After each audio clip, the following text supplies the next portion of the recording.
Hello, everyone. So today we're going to be talking about jewelry and talismans, and how talismans, in the form of jewelry, aren't just for wear, aren't just for style, but are meant to augment either your aura or your energy capacity or your energy attunement alignments or to call upon various beings. So what I have right here is kind of what I am wearing recently, except for this, which I need to put right there. So what I have in front of me is these are my adornment beads. They're African adornment beads, and they kind of remind me of my spiritual path. I wear them similar to how people would wear a mala, and in fact, a lot of people think that this is a mala. It is not. They're adornment beads, African adornment beads, but I just wear them to remember my path. And they kind of, so one of the loops kind of gets smaller, throughout the day. Then I have to pull it down. It's just a constant reminder and check for my spiritual path. And I've been wearing these for about it's got to be 8 or 9 years. I mean, I take them off for showers and other stuff, but I've been wearing these for a very long time. They're kind of foundational in a strange way because my traditions aren't mainly African, but these adornment beads, I got them a long time ago and they just really resonate with me. So that is the purpose that they have, and I imagine that they've kind of soaked up or kind of altered their frequency by accident just in proximity to me. So these are probably just very much aligned to me and what value I place on them. So this, you might have seen my servitor video the other day. I didn't show you the whole ritual because that's not really what you should do with servitors. I really shouldn't even have said the name.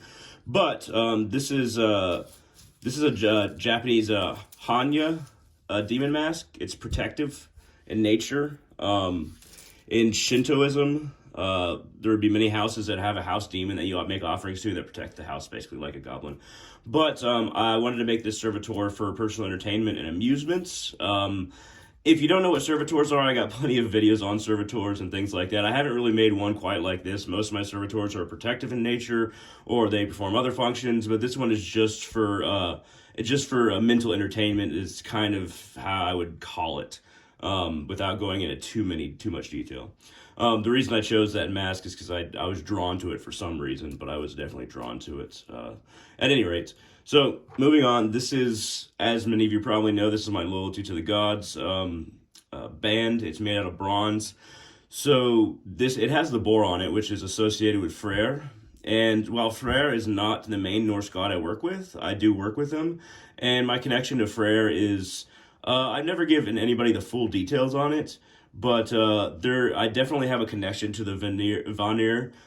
Freya, not so much, but a little bit, but definitely Freyr. So now this represents kind of my loyalty to all the gods at the same time.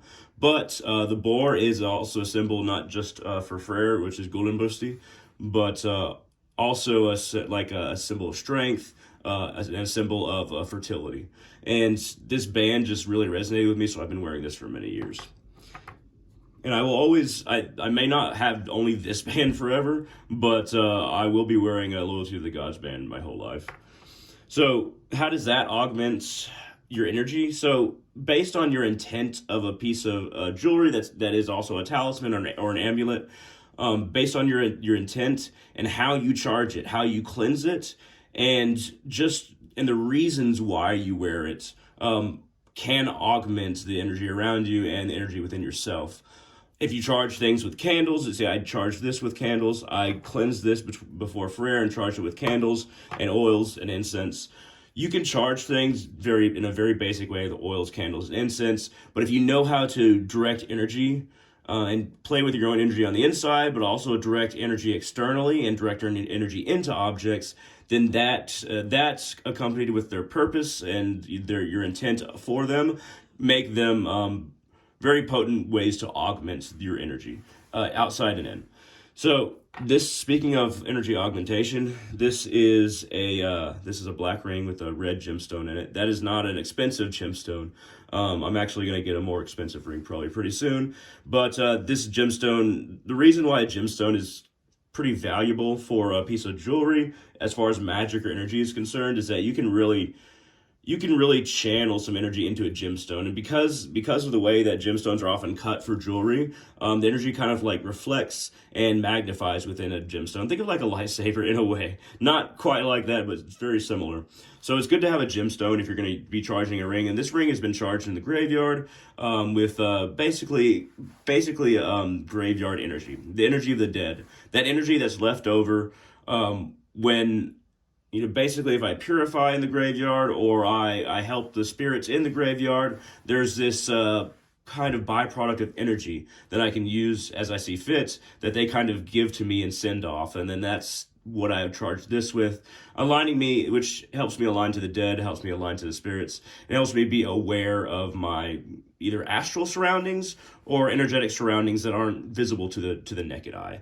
So that's why I often charge things with grave energy. And I left this in the graveyard for a night after a little ritual, and that is charged. I often recharge things like that as well. So speaking of the servitor I have right here in the center, let me go ahead and open this up and also grab this. So these are the stones that are associated with the servitor. If you know the nature of these stones, you might get a kind of a better idea of the nature of the servitor. But these stones, I'm keeping in a little bag in my other pocket. So I'm wearing this around my neck, but I'm keeping these stones in a bag in my pocket because I wouldn't say that they, charge the servitor as I'm walking around, but they definitely help balance and accompany the servitor, if that makes any sense. And the last thing that I'm going to talk about real quick is, so I've been carrying around this sigil, this rune. So I painted this in blood, my own blood, probably been about a month. So I drew this rune, and because I have felt that I needed to create a rune in blood and then carry it with me. There's something that I needed. And this is a rune of initiation. It's Perthel, or Perth. It is kind of one of the most mysterious runes. It is associated with initiation, but an unknown initiation into different phases of life, different transformations. It's probably the most mysterious because we don't know what the initiation is that we're going to be facing when we draw this rune. We just know that there's a new phase of our life coming in. It's very much associated with water as well and flow, but not quite as much as Lagos or even Isa. But I've been carrying this around in my pockets in kind of a folded fashion for about a month, I'd say. And I'm feeling I'm getting to the point where I'm going to burn this and completely kind of seal the deal and cast the energy out into the world. Now, when you carry a sigil for a pretty long time, it also augments your energy and connects you to that rune if it's runes, which in this case it is. But it can be other symbols as well. But you can always carry this as a talisman. You can write it in dragon's blood ink or regular ink or your own blood and then immediately burn it.